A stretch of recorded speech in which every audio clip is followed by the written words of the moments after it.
Nous sommes à l'ère de la surabondance, une ère dans laquelle, grâce à l'explosion des nouvelles industries des 10 dernières années, comme les réseaux sociaux, la finance décentralisée ou encore l'intelligence artificielle, il n'a jamais été aussi facile de devenir riche et libre. C'est pourquoi l'on observe d'un côté, chez certains parfois très jeunes, une abondance financière et chez d'autres parfois très âgés, une carence financière. Ce changement de paradigme basé sur le modèle capitaliste actuel, qu'on soit d'accord avec ou non, est surtout vrai pour une industrie en particulier, Internet. Même si d'autres secteurs d'industrie évoluent, aucun n'a évolué aussi rapidement qu'Internet au cours des 10 dernières années. Si l'industrie d'Internet, plus que n'importe quelle autre, permet à des millions de gens de changer leur vie chaque année, c'est parce qu'elle transcende 3 lois économiques fondamentales: le temps, l'espace et l'argent. Le temps, parce que là où auparavant l'on était limité par les 24 heures d'une journée pour échanger son temps contre de l'argent dans le monde réel, l'on peut aujourd'hui échanger son temps contre de l'argent dans le monde virtuel, et ce, même pendant son sommeil. L'espace, parce que là où auparavant on était limité géographiquement pour gagner de l'argent, on peut aujourd'hui vendre à une échelle interplanétaire n'importe quoi à n'importe qui depuis n'importe où, tant qu'on a une connexion Internet. Et enfin, l'argent. Parce que là où auparavant pour créer un business il fallait en investir énormément pour en gagner pas tant que ça, l'on peut aujourd'hui grâce à Internet partir de zéro et générer des millions d'euros en quelques mois seulement. Cependant, cette ère de surabondance que nous offre Internet a une contrepartie. Et cette contrepartie est qu'à force d'être surinformé par toutes ces opportunités, on en vient au mieux à partir dans la mauvaise direction et au pire à complètement être paralysé. Dans cette conjoncture, les deux plus grands ennemis du débutant sont donc le syndrome de l'objet brillant et l'inaction. Dans cette vidéo, qui est la seule que vous avez besoin de voir si vous êtes débutant et que vous ne savez pas par où commencer, je vais vous partager les 3 concepts clés qui vont vous permettre d'apprendre et de comprendre quel est le meilleur business quand on part de zéro, pour que vous sachiez enfin quoi faire et pourquoi le faire pour devenir indépendant financièrement. Comme vous le verrez, il ne s'agira ni de dropshipping, ni de trading ou encore ni d'affiliation, mais bel et bien du seul et meilleur business à lancer si vous n'avez pas d'expérience particulière, de compétences techniques ou d'argent pour pouvoir devenir indépendant financièrement le plus rapidement et simplement possible. Alors si vous ne me connaissez pas, je m'appelle Adel Lucas, je n'ai rien à vous vendre et entre l'année 2022 et 2023, j'ai généré près d'un demi-million d'euros de bénéfices sur Internet grâce à mes activités, comme j'en parle dans la première vidéo de ma chaîne. Pour prouver que ce n'était pas un hasard et que tout le monde aurait pu y arriver, j'ai décidé de recréer un business sur Internet en partant de zéro et documenter l'intégralité du processus, étape par étape, de A à Z, gratuitement et de façon 100% transparente sur ma chaîne YouTube. Cette vidéo est donc le premier épisode de la série que vous retrouverez tous les dimanches, que vous soyez débutant, avancé, étudiant, salarié, chômeur ou même entrepreneur. Si vous voulez saisir l'opportunité extraordinaire qu'on a la chance d'avoir aujourd'hui et enfin devenir indépendant financièrement de la meilleure des façons grâce à Internet, cette vidéo est faite pour vous. Ok, du coup on se retrouve juste ici sur mon écran où je vais pouvoir vous partager avec mon plus beau tableau blanc le premier des 3 concepts, à savoir celui de la pyramide du succès. Alors la pyramide du succès, qu'est-ce que c'est ? Eh bien c'est un concept qui va venir schématiser simplement ce qu'est un business à succès et comment l'atteindre. Donc c'est un concept qui en regroupe pas mal d'autres finalement, comme par exemple l'ikigai, dont vous avez certainement entendu parler, qui est un principe japonais qui vient au travers d'un livre qui a été écrit par 2 amis partis en voyage à Okinawa, témoigner de ce qu'est ce concept qu'ont inventé les Okinawaïens. Et je vous inviterai à aller lire ce livre d'ailleurs, qui est un excellent livre. Mais aujourd'hui c'est pas le sujet c'est la pyramide du succès. La pyramide du succès, c'est un concept de mon invention, ma modeste invention, et qui, vous allez le voir, est extrêmement puissant si vous le comprenez. Alors avant de définir ce qu'est un business à succès au travers de ce concept, il me semble être intéressant de définir ce qu'est un business, car aussi fou que cela puisse paraître, la plupart des gens, surtout les débutants, ne savent pas dire ce qu'est un business, ne savent pas dire ce qu'est une entreprise. Je vous mets d'ailleurs au défi de le faire en laissant un commentaire juste en dessous de la vidéo maintenant, avant de voir la suite et que je vous donne ma définition pour voir si elle matche avec la mienne. Donc ma définition d'une entreprise, et qui aujourd'hui est la définition la plus reconnue dans le business, c'est celle d'une entité qui résout des problèmes en commercialisant des solutions sous forme de produits ou de services. Donc dans cette définition, on retient deux choses. D'abord, une entreprise, c'est une entité qui résout des problèmes. Ensuite, elle le fait en commercialisant ses solutions sous forme de produits ou de services, qui sont à peu près les deux seules choses qu'on peut vendre quand on a une entreprise. Donc sur la partie vendre, on sait aujourd'hui que les entreprises vendent des produits ou des services. Mais sur la partie résoudre des problèmes, c'est quelque chose que l'on ne sait ou l'on ne comprend pas toujours, ce qui explique souvent pourquoi la plupart des débutants foncent tête baissée dans la création d'un business qu'ils ne comprennent pas. Et justement, cette pyramide va vous aider à ne pas faire cela. Donc on commence tout de suite par le premier et le deuxième trait qui sont les plus importants de ce concept. Le premier symbolise dans votre entreprise la partie interne, c'est-à-dire l'offre, ou vous. Et le second symbolise la partie externe, c'est-à-dire la demande, ou encore le marché. Et ici, comme je le disais, le problème de la plupart des débutants, c'est qu'ils vont davantage se concentrer sur cette partie à droite que sur celle de gauche. Pourquoi ? Eh bien, tout simplement parce qu'aujourd'hui, avec le bruit ambiant qu'on a autour du business, de l'indépendance et de la liberté financière, on entend beaucoup de jolies choses sur les réseaux sociaux, parfois vraies, parfois moins vraies, et qui témoignent souvent d'un business model magique qui serait supposé être le meilleur. Mais le meilleur pour qui ? Parce qu'effectivement, si certains business comme le dropshipping, le trading ou encore l'affiliation sont souvent choisis par les débutants, ils ne le sont pas souvent choisis pour les bonnes raisons. Car en effet, ces business models ne sont pas forcément mauvais en soi, mais ils ne sont clairement pas les meilleurs pour les débutants. Et quand on recherche un business qui se veut être le meilleur, il faut savoir selon quoi il est le meilleur, ou plutôt selon qui. Parce qu'un business qui sera le meilleur pour votre voisin ne sera pas forcément le meilleur pour vous.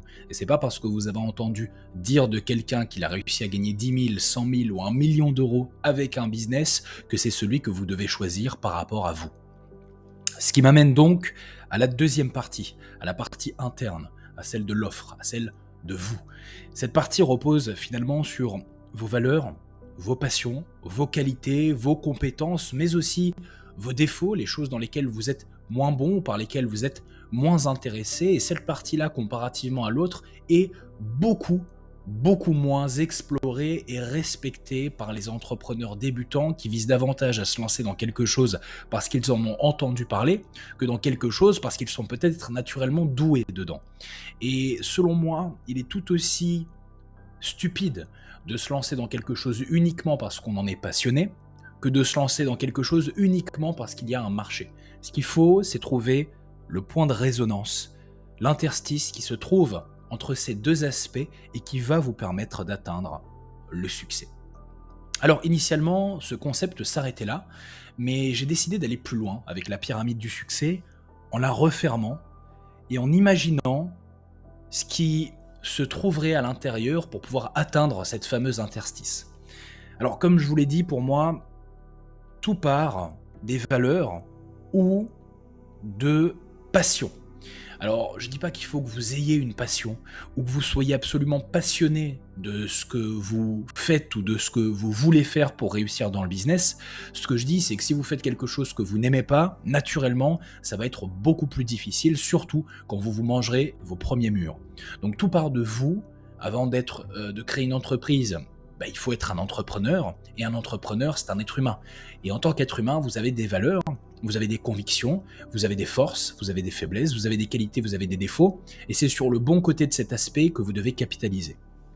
Une fois que vous avez trouvé ça, généralement, vous trouverez naturellement avec le temps votre vocation, si vous ne l'avez pas encore déjà trouvé. La vocation, c'est ce dans quoi vous allez être bon, naturellement doué. Et généralement, quand on est passionné de quelque chose, on en devient assez vite bon par rapport aux autres parce qu'on y passe plus de temps. Et pour être bon dans quelque chose, il suffit juste d'y passer plus de temps. Même si la théorie du génie inné n'est pas à exclure, je pense et je crois aujourd'hui sincèrement en tant qu'entrepreneur que pour être bon dans un domaine et pour réussir, ce qu'il faut avant tout, c'est s'investir. Investir en soi, passer du temps et développer des compétences qui vont faire de vous quelqu'un de naturellement doué et ne pas être naturellement doué de naissance. Ensuite vient la partie externe, la partie marché où l'idée va être de trouver un match autant que possible entre vos valeurs, vos passions et votre vocation, ce dans quoi vous allez être bon. Si vous y arrivez, vous trouverez votre profession, c'est-à-dire la chose qui vous permettra de gagner de l'argent et en plus de vous épanouir. Ici, avoir une profession ne suffit pas. Si vous voulez devenir riche, si vous voulez devenir libre, si vous voulez devenir indépendant, naturellement, vous allez devoir créer un business, une activité, et j'y reviendrai dans le second concept.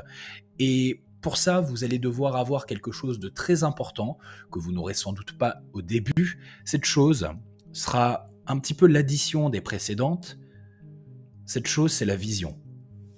La vision de ce que vous voulez faire et être, tant d'un point de vue personnel que professionnel, car les deux étant intimement liés. Si votre entrepreneur est déconstruit, votre entreprise le sera tout autant. Mais je vous rassure, si vous n'avez pas de vision aujourd'hui, c'est pas grave, elle viendra naturellement avec le temps, en développant des passions, des intérêts et une vocation pour un domaine dans lequel vous allez peut-être pouvoir faire votre profession. Et l'idée de cette vidéo et des prochaines, c'est justement de vous y aider de la meilleure des façons. Et alors, au sommet de cette pyramide, lorsqu'on la referme, trône un dernier palier. Et ce palier est aussi un petit peu l'addition et la somme des précédents, et celui-ci, tout comme pour la vision, ne viendra qu'avec le temps. Ce palier, c'est votre mission. La mission d'un entrepreneur et d'une entreprise, c'est quelque chose qui dépasse qui vous êtes et ce que vous faites. C'est quelque chose qui peut transcender plusieurs générations et qui, en fonction de votre niveau d'ambition, peut porter ce que vous avez créé au-delà de ce que vous pouvez imaginer.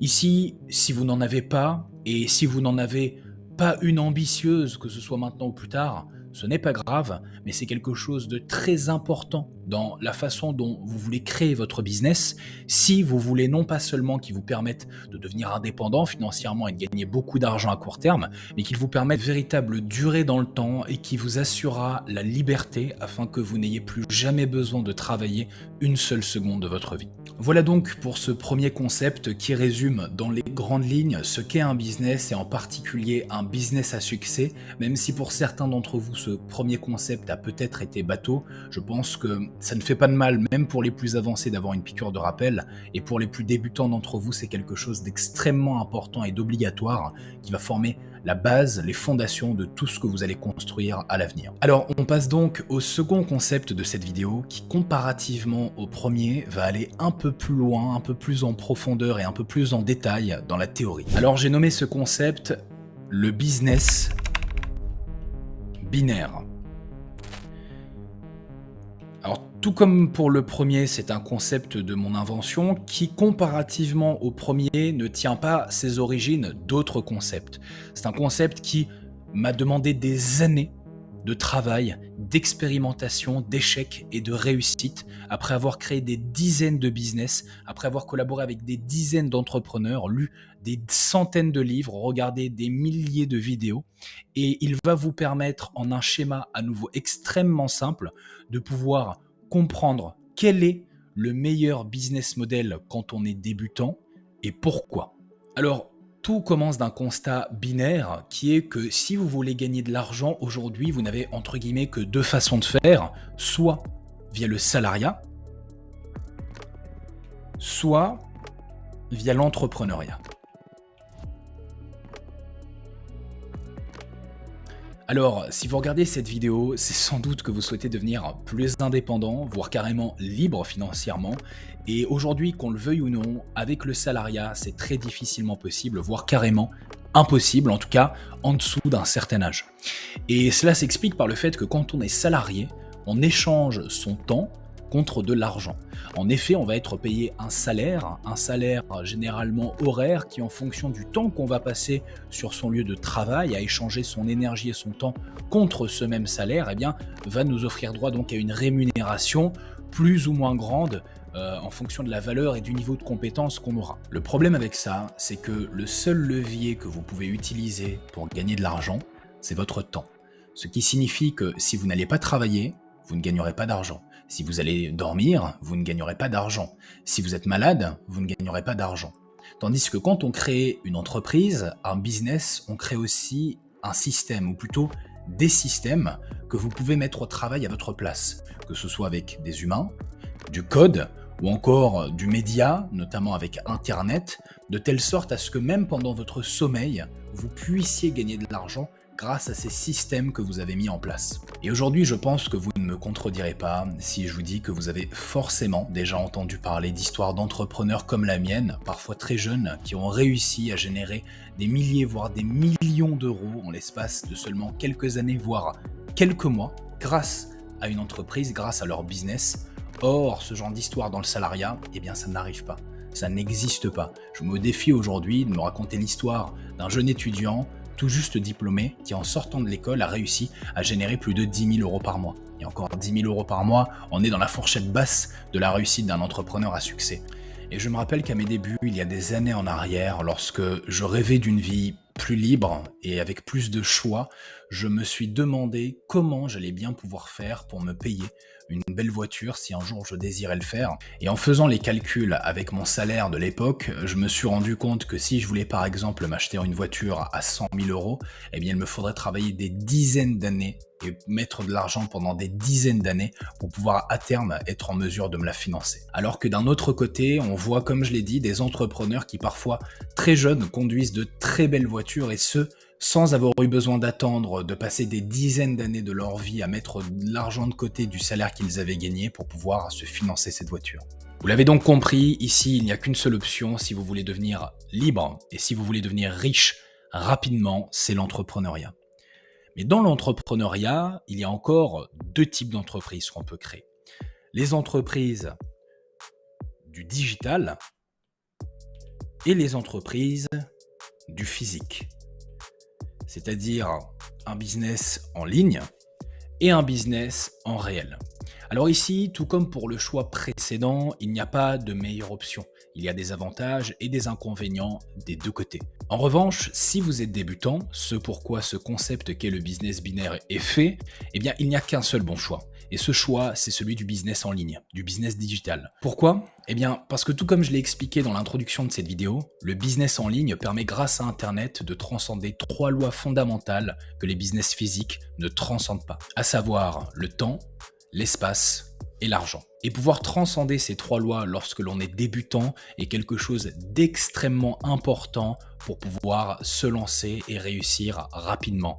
En effet, si vous avez déjà de l'argent, si vous avez déjà beaucoup de temps, et si vous avez déjà peut-être la possibilité grâce à votre réseau de prendre beaucoup d'espace, eh bien finalement vous n'aurez peut-être pas besoin de vous lancer dans le business digital. Mais si vous êtes débutant, vous n'avez pas forcément d'expérience, de compétences particulières, d'argent, et que vous voulez aller loin et vite, eh bien la meilleure option, ce sera le business digital. Ce qui m'amène à ce que je vous disais tout à l'heure lorsque je vous parlais de la pyramide du succès, quant au fait qu'il est important de regarder le marché, mais qu'il est aussi très important de regarder vos ressources de départ. Alors après ça, reste encore à savoir que va commercialiser votre entreprise.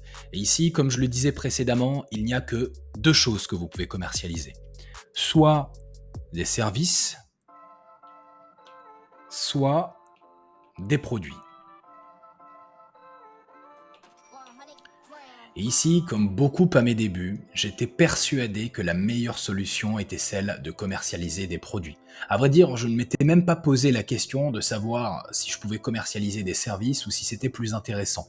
Tout simplement parce que, comme beaucoup, j'ai entendu parler de nombreuses opportunités bruyantes comme le dropshipping et qui encore une fois ne sont pas forcément mauvaises en soi, mais qui quand on est débutant sont loin d'être les meilleures en 2023. Alors aujourd'hui, la raison pour laquelle vendre des services est mieux que de vendre des produits quand on part de zéro et quand on est débutant, c'est tout simplement parce qu'ils seront beaucoup plus faciles à vendre cher que des produits. Et si vous avez envie de gagner de l'argent rapidement, facilement et en grande quantité, eh bien je pense que vous me concéderez que c'est quand même mieux de le faire en vendant quelque chose qui coûte cher.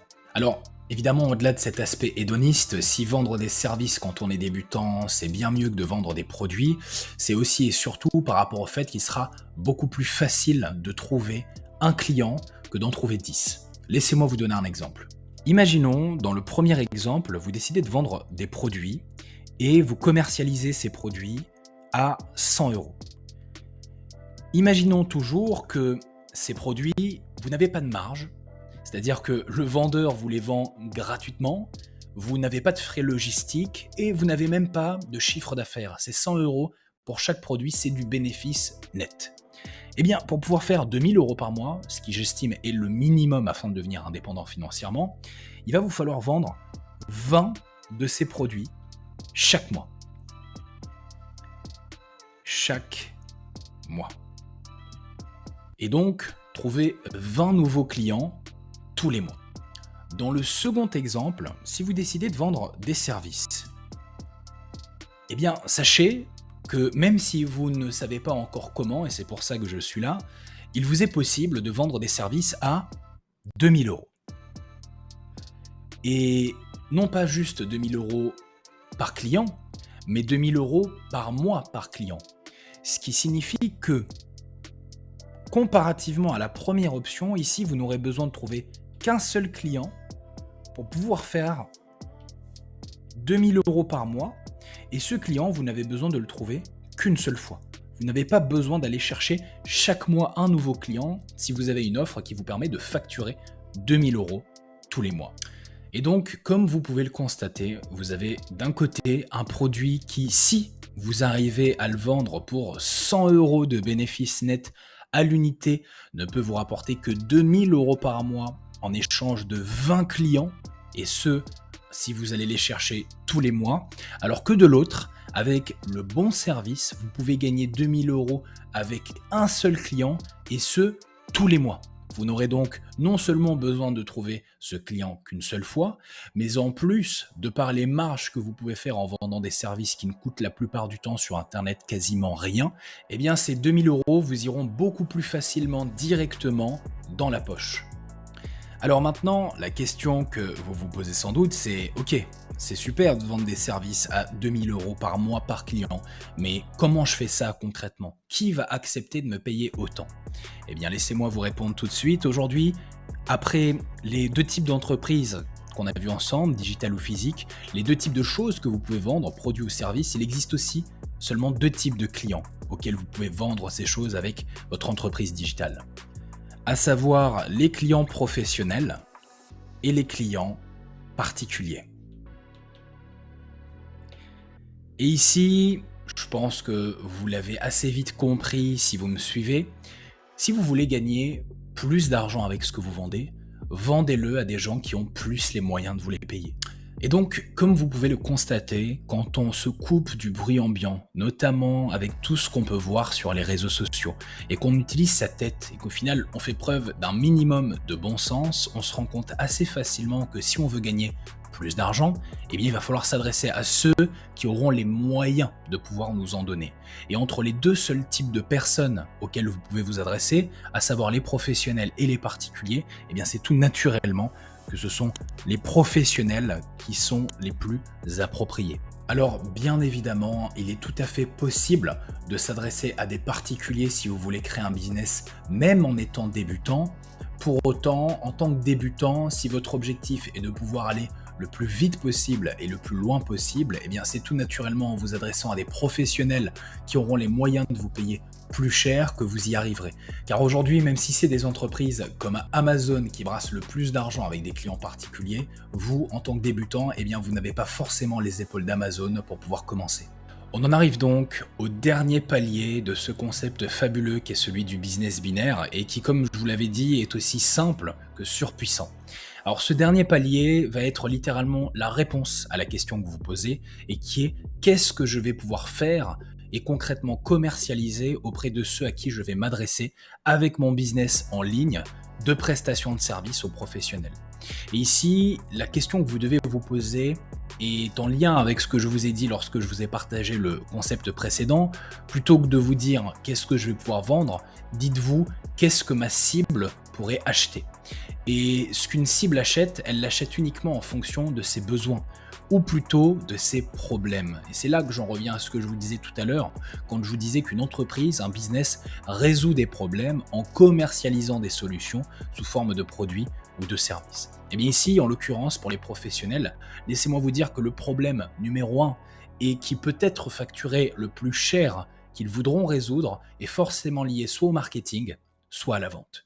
Le marketing et la vente ne sont pas les domaines les mieux payés et les plus demandés par les professionnels pour rien.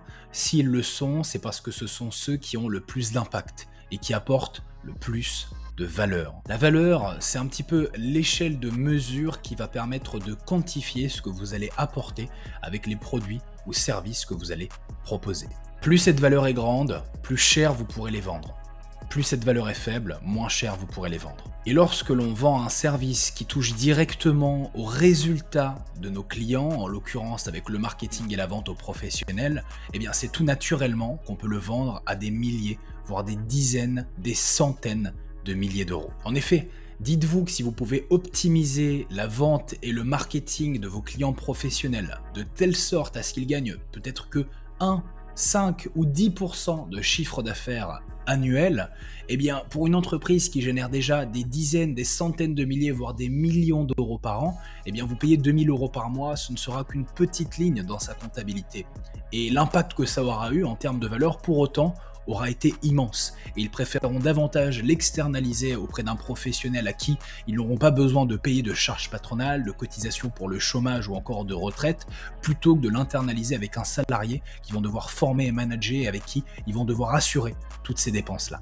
Le problème, c'est que le marketing et la vente sont des domaines de compétences extrêmement vastes qui ouvrent un océan infini de possibilités et d'opportunités avec votre business en ligne. On peut tout aussi bien inclure dans ce domaine toutes les prestations de marketing digital qu'on connaît déjà, avec les régies publicitaires comme par exemple Facebook Ads, Google Ads ou encore YouTube Ads. On peut également y inclure les nouveaux business models tendance avec l'intelligence artificielle ou encore OnlyFans qui visent à aider des clients professionnels à améliorer leur marketing ou encore leur vente. Et on peut même inclure tous les business models liés à la création qui vont avoir un impact sur le marketing et la vente, comme par exemple la création de contenu sur les réseaux sociaux, qu'elle soit organique ou payante, la création de sites web ou encore la création de communautés. Alors, même si je suis encore en train de travailler là-dessus, si on devait regrouper tous ces business models en un seul et le nommer, ce serait sans doute celui de l'agence digitale de prestation de services iTicket en B2B. Agence digitale parce que ce sera à la fois plus esthétique mais aussi plus pertinent par rapport à ce type de business sur Internet. De prestation de services parce que cette agence ne va pas commercialiser des produits mais bel et bien des services sur Internet. iTicket de l'anglais haut tarif parce qu'on ne va surtout pas vouloir reprendre le même modèle que celui des freelances qui commercialisent des services à des prix indécents. On va vouloir se concentrer sur la valeur et donc l'impact qu'on va pouvoir avoir auprès de nos clients pour pouvoir les facturer le plus cher possible. Et enfin B2B parce que pour pouvoir ce faire, il va s'agir de s'adresser non pas à des particuliers mais bel et bien à des professionnels. Ce qui m'amène donc au troisième et dernier concept clé, à savoir celui des 10 commandements. Alors ce concept est littéralement celui qui m'a pris le plus de temps et qui m'a vraiment demandé des années de recherche et d'itération avant de pouvoir voir le jour. Il est le fruit de l'expérience personnelle et collective d'entrepreneurs qui ont, grâce à leur savoir, permis de retranscrire en 10 commandements simples quels critères vous devez vérifier et valider dans votre checklist avant de choisir le business model dans lequel vous allez vous lancer. Il est inspiré du concept du même nom de l'ouvrage L'autoroute du millionnaire, que vous connaissez peut-être, qui est d'ailleurs un livre qui a littéralement changé ma vie et que je vous recommande. Voici donc quels sont les 10 commandements à connaître pour pouvoir choisir le type de business dans lequel vous allez vous lancer. Tout d'abord, le premier commandement, c'est celui du besoin. Alors, c'est sans doute le plus évident de tous, pour autant tout le monde ne le suit pas, puisqu'ici il s'agit de choisir un business qui répond à un besoin, un business qui va résoudre un problème. Car comme je le disais précédemment, si vous ne répondez pas à un besoin, si vous ne résolvez pas un problème, eh bien il n'y a pas de business. Le deuxième commandement, c'est le commandement de l'argent. Alors ici, tout comme le premier, aussi évident qu'il puisse paraître, la plupart des débutants ne le respectent pas. Puisqu'en effet, il s'agit ici de créer un business pour gagner de l'argent et non en dépenser. Et même si vous pouvez croire qu'il est nécessaire d'investir de l'argent au début, en fonction du business que vous allez choisir, notamment en vendant des services plutôt que des produits, eh bien vous n'aurez pas forcément besoin d'en investir pour en gagner. Le troisième commandement est sans doute l'un des plus importants des 10, puisqu'il s'agit ici du commandement de la valeur. La valeur, c'est un concept auquel la plupart des débutants ne sont pas éduqués et qu'encore moins d'entre eux vont respecter. Puisque le concept de valeur est, comme je le disais précédemment, celui duquel découle l'impact que vous allez pouvoir avoir auprès des clients que vous allez cibler et donc l'argent potentiel et la valeur que vous allez vous-même pouvoir en retirer. Comprenez ici que plus la valeur du produit ou du service que vous allez commercialiser sera grande et plus l'argent que vous allez pouvoir gagner avec sera grand aussi. Il est donc extrêmement important de vendre quelque chose qui a une vraie valeur pour pouvoir en retirer vous-même un maximum de valeur. Le quatrième commandement est le commandement de l'espace. Ici, le commandement de l'espace veut que vous allez vouloir créer un business qui vous rend indépendant et complètement libre géographiquement. Un exemple tout bête de ce qu'est un business qui ne vous rend pas indépendant et libre géographiquement, c'est un business en physique auquel vous allez devoir vous rendre tous les jours et qui va nécessiter votre présence physiquement à un endroit donné tout le temps. Un business en ligne, vous pouvez le créer et le pratiquer depuis n'importe où dans le monde à condition d'avoir une connexion Internet. Et même si certains business en ligne peuvent vous offrir moins de liberté que d'autres, la plupart aujourd'hui respectent le commandement de l'espace. Le cinquième commandement intimement lié au précédent est le commandement du temps. Non seulement vous allez vouloir d'un business qui va vous permettre de devenir libre géographiquement, mais vous allez aussi vouloir d'un business qui va vous rendre libre temporellement. Et ça, encore une fois, même sur Internet, tous les business ne peuvent pas vous l'offrir. En effet, certains business, même sur Internet, vont être beaucoup plus difficiles à déléguer, à automatiser et à processiser que d'autres. Il est donc extrêmement important que vous vérifiez et que vous validiez ce commandement avant de vous lancer dans un business qui pourrait vous rendre prisonnier temporellement. Le sixième commandement, c'est le commandement de l'échelle. Ce commandement veut qu'avec votre activité, vous puissiez toucher le plus grand nombre de personnes possible, idéalement au moins des milliers. Parce que le problème, c'est que si vous êtes limité de par l'échelle que vous avez et que vous ne pouvez toucher qu'une dizaine, une centaine de personnes tout au plus, eh bien naturellement, la possibilité de pouvoir gagner beaucoup d'argent et donc beaucoup de liberté avec votre activité va être limitée. Alors non seulement vous allez vouloir avoir une échelle suffisamment grande auprès des personnes auxquelles vous allez vous adresser, mais vous allez également vouloir que ces personnes soient les plus faciles possibles à cibler. Ce qui m'amène au septième commandement, à savoir le commandement du ciblage. Ici, ce commandement veut qu'en effet, cibler son prospect soit le plus facile et le plus rapide possible, et qu'il y ait donc le moins d'étapes possible entre vous et lui, de telle sorte à ce que non seulement vous puissiez le contacter directement, mais aussi à terme lui vendre directement.